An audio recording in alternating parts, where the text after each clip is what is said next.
Hello world, hello Africa, good day Nigeria, and welcome to the final eight. I'm your privileged host Limboye, and I'm taking you into a world, into various amazing sporting events across the globe. I'm privileged to have you here, and welcome. This is not another hot stakes sports podcast. This is all about high stakes when the pressure rises. The final eight rounds, the final eight teams, the quarterfinals. We go beyond the numbers to find out what it takes to go all the way. And we are accountable for our actions. We have a public ledger that accounts for all our predictions. So stay tuned to the end.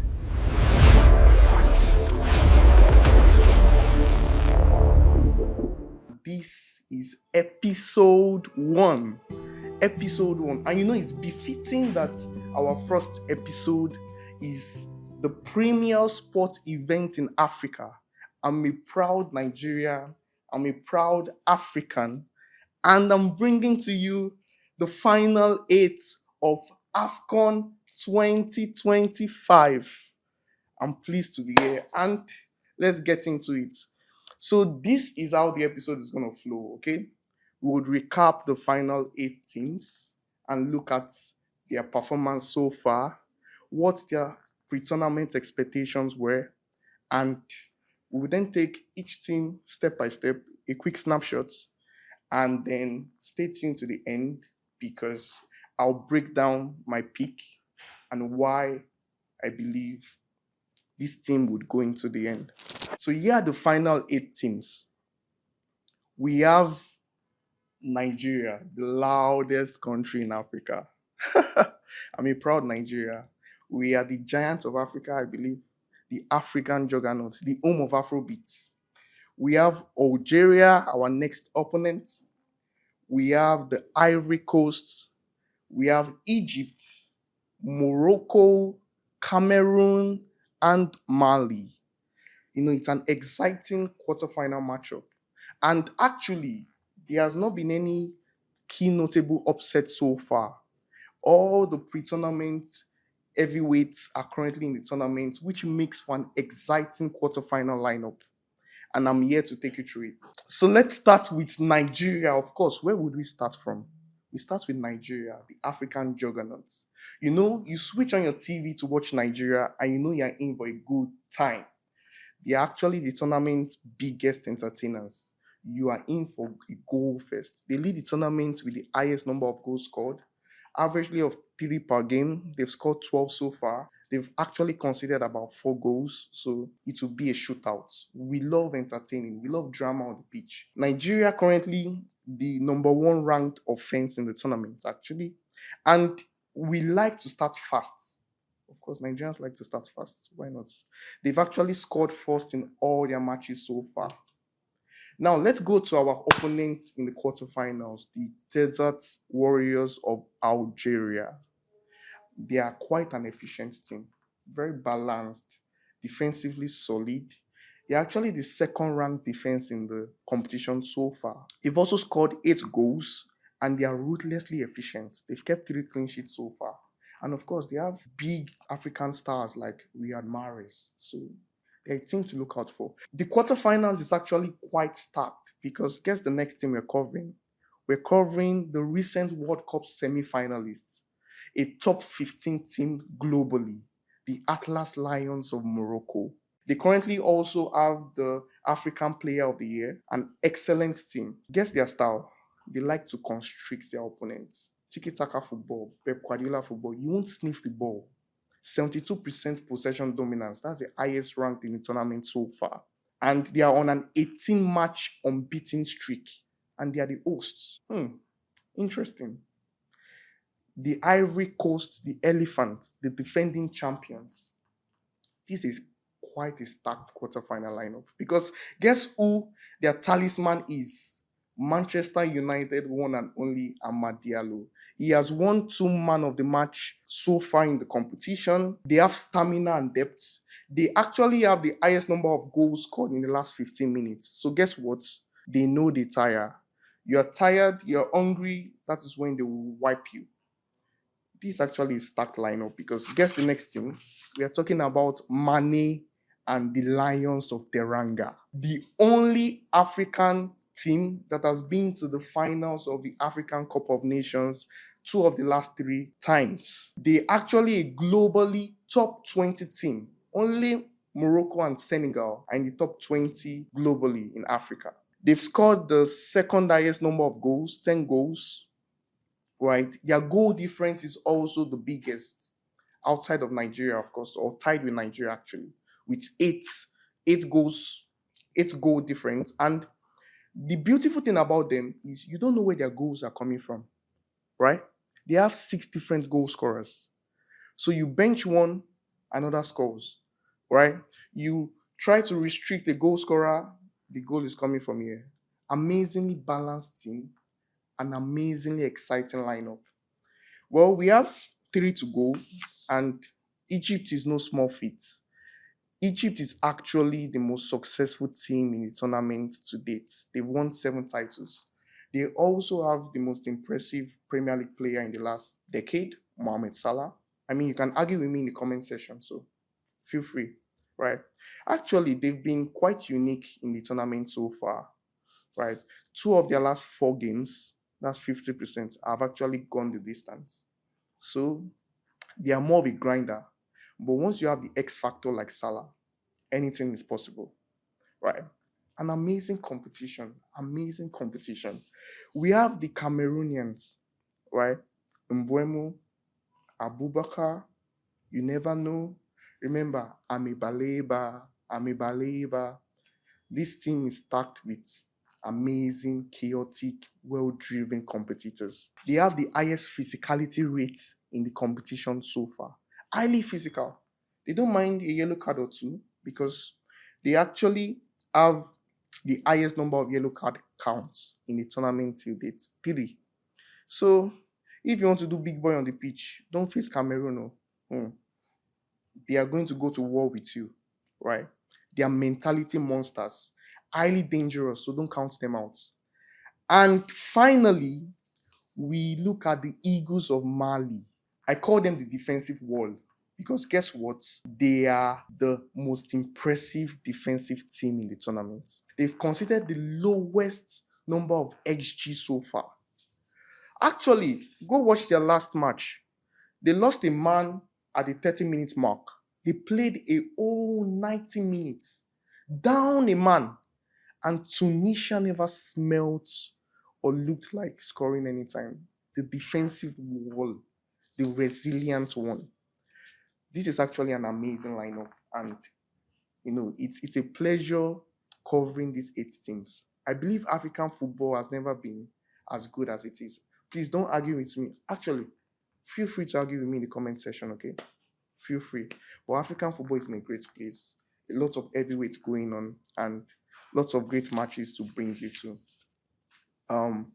So now that we have these 8 teams, this is a system first sports platform actually. And we process things and make our prediction not by vibes, not hot takes, not what is trending. No, we go beyond the data to identify what can work to go all the way. So we have 4 different buckets. And given the profile of the team, you can walk this journey with me, to identify who falls in what buckets. So let me give you a description of the 4. The control maniacs. Your friend has OCD that loves to control everything. Which African team would you qualify as that? Let me know. The firepower. The guys that love going gun blazing. They love a good time. They love an entertaining match. And they're like, you want to go to war with me? Yeah, let's outscore each other. And let's see who come out on top. We also have the opportunistic guys. The guys that are moment driven. They're looking for a specific opportunity, They will take the pressure and strike you when the moment is hot. We call them the pressure and moment team. And then we have the grinders. The guys that will grind and grind and grind. They will go the distance, the marathon with you, right? They're like, this is not a sprint. This is a marathon. I'm ready to go. These are the 4 buckets. And these are the 4 different systems. So, what African team do you believe falls within each of them? It's not surprising that Nigeria love gun blazing. We like drama, we go all out, we're loud, Afro beats, I score, you score, I'm better than you. The Africans belong to the firepower quadrants, the quadrants that enjoy dominating their opponents by outscoring them. The entertainers. Actually, these guys, they love scoring, and once they score first and the game is stretched, that's when they are their best. The Senegalese actually also fall under the firepower quadrant. Nigeria and Senegal, there, our West African brothers. Ah, that's good. Who are the control maniacs? It's no surprise that Morocco is ranked in that system. These guys, they control the ball, they control the field, they control game states, they pin you, they dominate the ball, and then they strike at their own time. They take their time. They have a system, a well drilled system. Algeria is also defensively solid and love to control the game state of the football match. So we have Morocco and Algeria as the control system. We have Nigeria and Senegal as the firepower and front foot guys. Who would you say are opportunistic?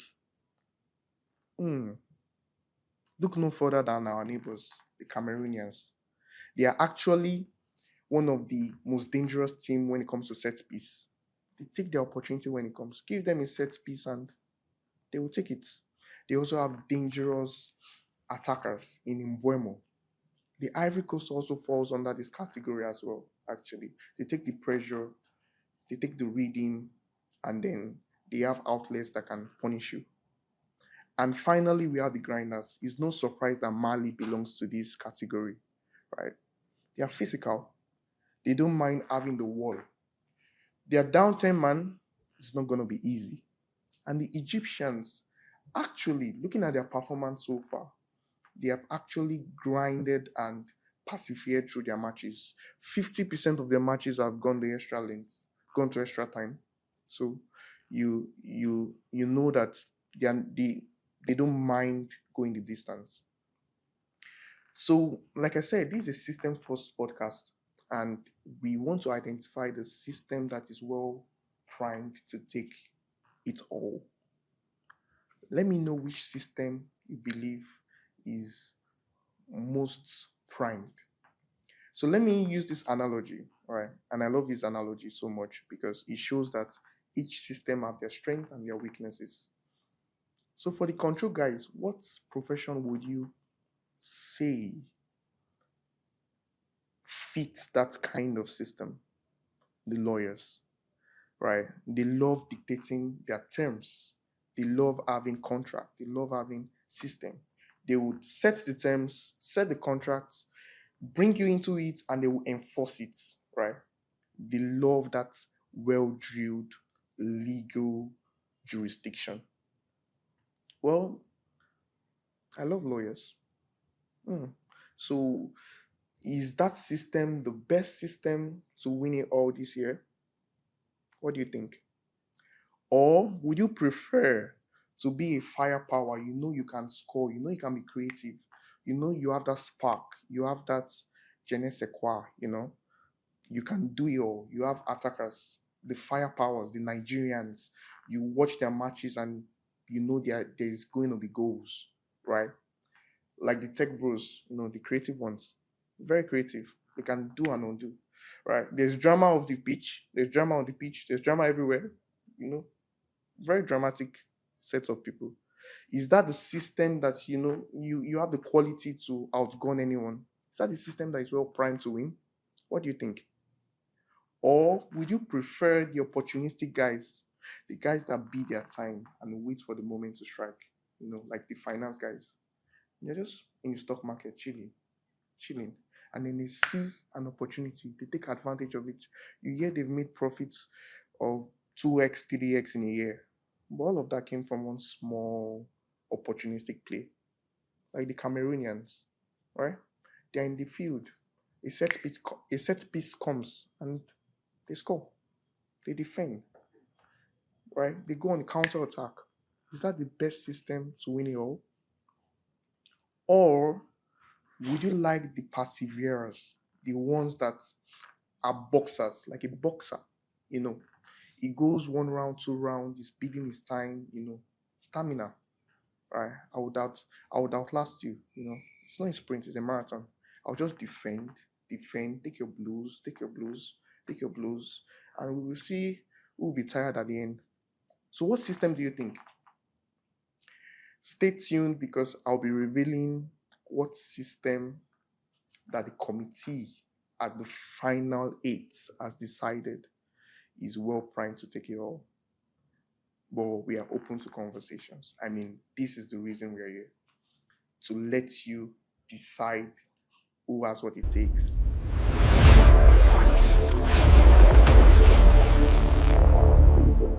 All right, so let's look at the brackets.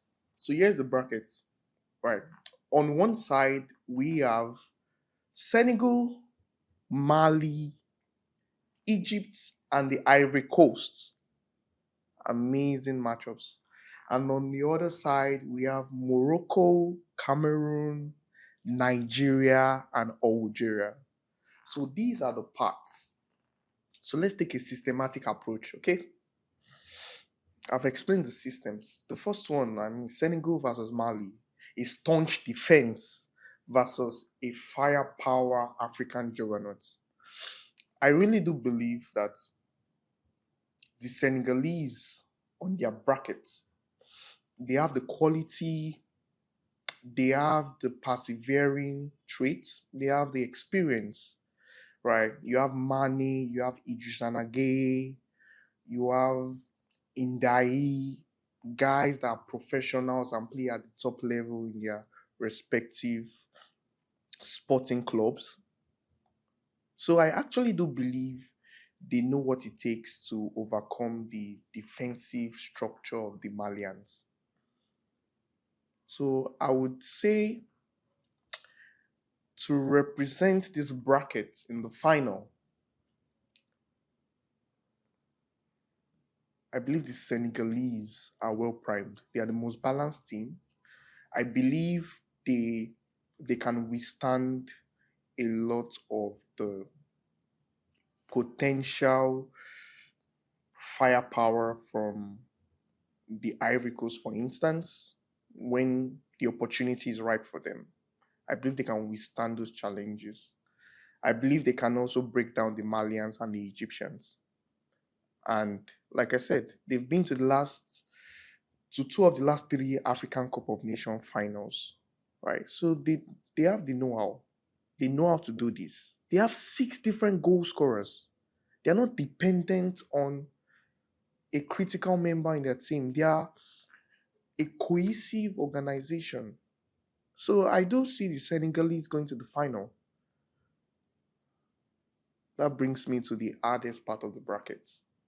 You have the number 1 ranked team in Africa, the recent World Cup semi-finalists, the host nation, Morocco.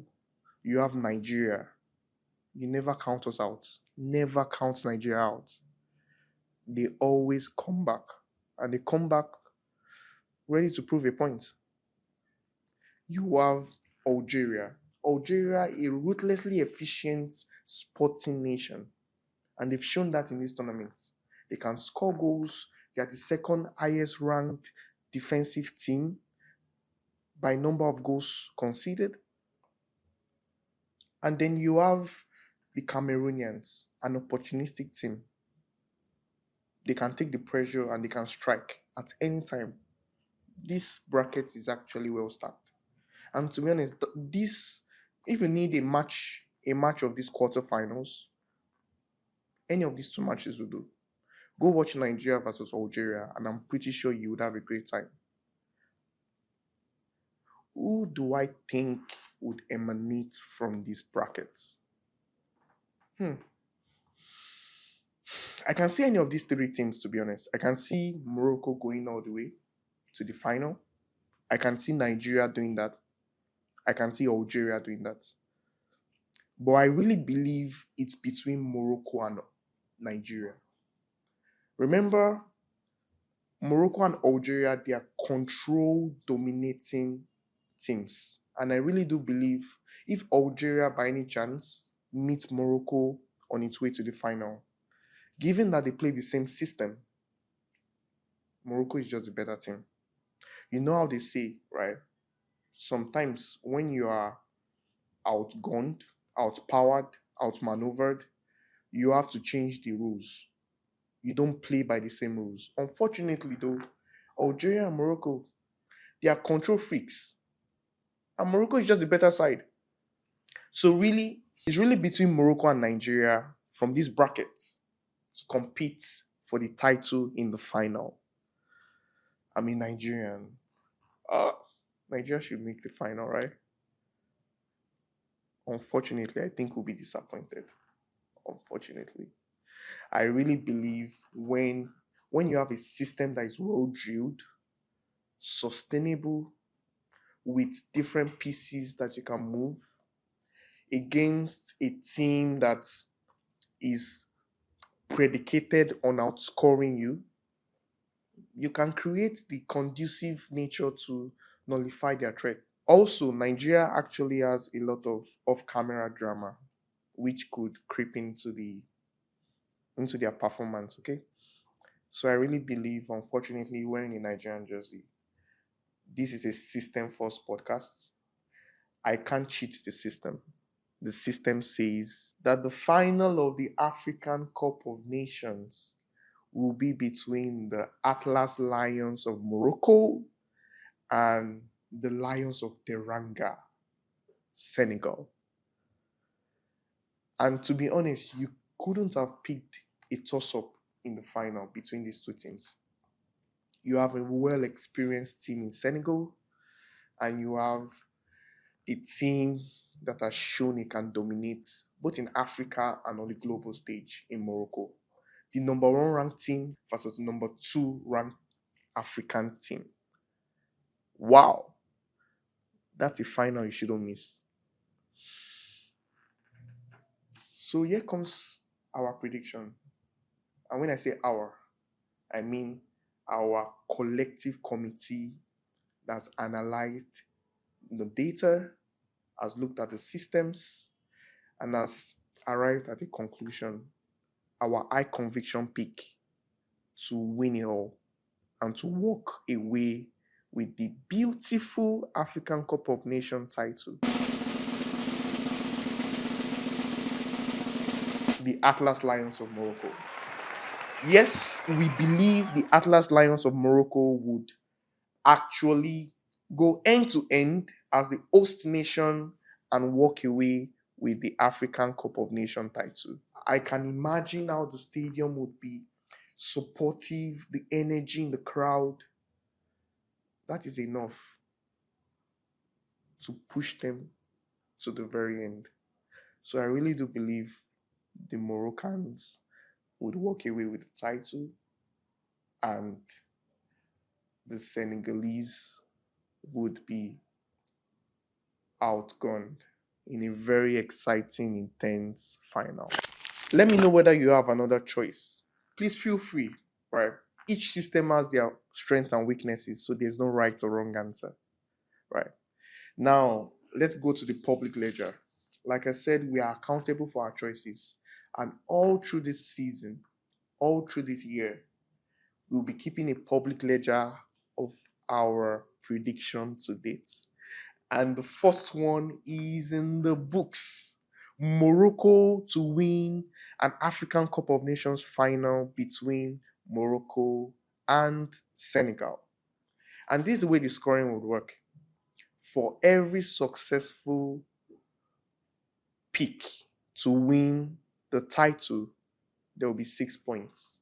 And for every correct prediction of the finalists is an additional 2 points. So that makes for a total of 10 points. So picking the right final, Morocco, Senegal, gives me 2 points each for the right finalists. And then picking the right winner gives me an additional 6 points. I like the scoring because it means every weekend 10 points are available. And the biggest point up for grabs is correctly picking the winner. Because correctly picking the winner, I have 8 points. I have 2 points for picking them to make it to the final, and an additional 6 points for correctly picking them to go all the way. And I'm also penalized for not correctly picking the winner. Picking a team that doesn't make the final, I only have 2 points left up for grabs. So it makes us accountable for our choices. Please log in your prediction, keep your scores, let us know each and every season where you are at, and let's have fun. Remember, this is your world into various amazing sporting events. We are here to have fun, be entertained, and also, enjoy the sports that we all love by having a say in it. And next week, guess the sporting event we are exploring. It's actually one uncommon to, I would say, a lot of Africans. Can you take a guess? Oh, how can you call it football? You throw it with your hands. This is real football. We play real football here in Africa. Yes, you guessed it right. We are covering the road to the Super Bowl 2026 next week. And don't worry about it. I would cover and explain the dynamics of American football so you can enjoy it even though you do not necessarily watch American football regularly. I would explain the teams, I would explain the dynamics, I would explain what's at stake, I would explain how it works. And like we did today, we would explain the different various systems that could win, and we'll make our pick. So please tune in next week. You might not be familiar with American football. That's why we're here. This is your world into various global sporting events. And I'm pleased you joined us for this ride.